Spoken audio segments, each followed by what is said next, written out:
with our longtime friend and colleague, ABC7 entertainment reporter, George Pennacchio here in Los Angeles. So good to see you, and we have done so many of these. What does it get like when you've done 18 of them? Well, we are the OG, right? The old guard. We've done this for 30-something years. Right. What we see here is the ever-changing face of the Academy Awards. There was a time where we saw more crews here. There are fewer crews here, but there are still a lot of crews. It's the most watched red carpet in the world, and we get to be a part of it. I always try to explain that this is the most valuable piece of real estate that we stand on in the world during the 3, 4, 5 hours. Explain what it is like once we're locked down and you can't move for the next 4, 5, 6 hours. What is that like? We get here at 8:30 or 9 o'clock in the morning. We do a little bit of rehearsing. Then at some point they say, get into your spot. And then you stand there. And you better have, frankly, gone to the restroom before you come out here, because you are here. We'll be live 12:30 Pacific time, and we'll be doing that until 4 o'clock broadcasting, either on TV or on digital.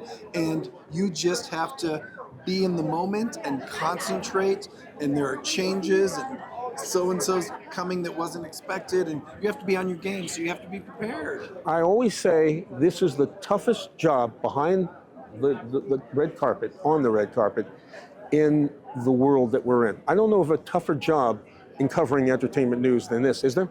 I don't think so. This is really the Super Bowl for us, and these stars come onto the carpet, and if they've been nominated 3, 4, 5 times, whatever, it's chill. But if this is their first time, they're like that kid in the candy store, not believing that they're here on Hollywood Boulevard, and this is what it looks like, and oh my gosh, I'm already nervous. So we try to calm their nerves. Couple more things. Biggest challenge for you is what? Is just getting in and out on time. We have a lot of wheels spinning right now. We have 3 different positions on this carpet. We have commercial breaks we have to hit. Some affiliates join us in progress, like a half an hour in. So it's always a very moving game. So that's the most difficult, to make sure we get in and out in time. And then we are making sense when we talk, because after you talk for 3 hours or 3.5 hours, you get a little loopy. Toughest part in getting a star and doing something that's memorable, and you only have a couple of minutes. Right, the toughest part is just making sure they want to come and talk to you, setting them at ease before you go on if you're not live immediately. And then sometimes if you have a history with people, you do something that will be considered fun. Like, I have a special gift for one of the nominees this year that I think will be significant and help her have more fun as she continues on the red carpet. We're first, so she has a lot of other people she can use this with as she moves on. But it'll make her feel good too. And I often say that there's a speed lane when you know they don't want to talk to you. They kind of get in the outer, right? That's true. And sometimes you can pull them in and say, I'll only take 45 seconds. And you know what? You honor that if you can, and get them in and out and then bring somebody else in. It is a definite choreography going on. 2 other things. We go back to the press room. We have the winners come back. We talk to them. We question them. And then the end is near, but not for you.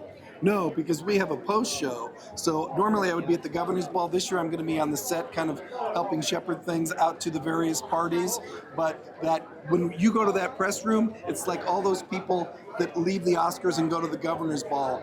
We've been out here for hours and hours. We are hungry and we are thirsty, and they provide food for us. So we get to eat and drink a little bit. We have our coffee, our water, our snacks, it's good. And the final question, I usually am really good at predicting who's going to win. Have a good track record.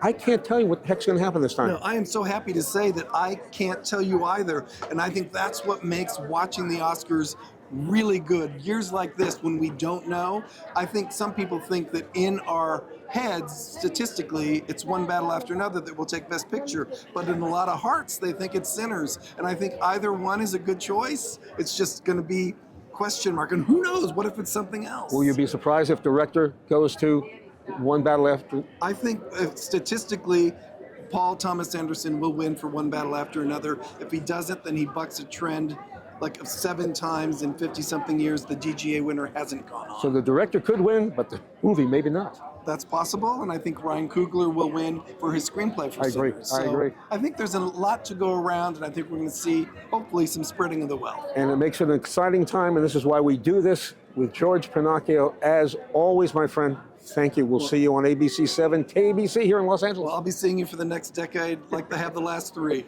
George, thank you. Thank you.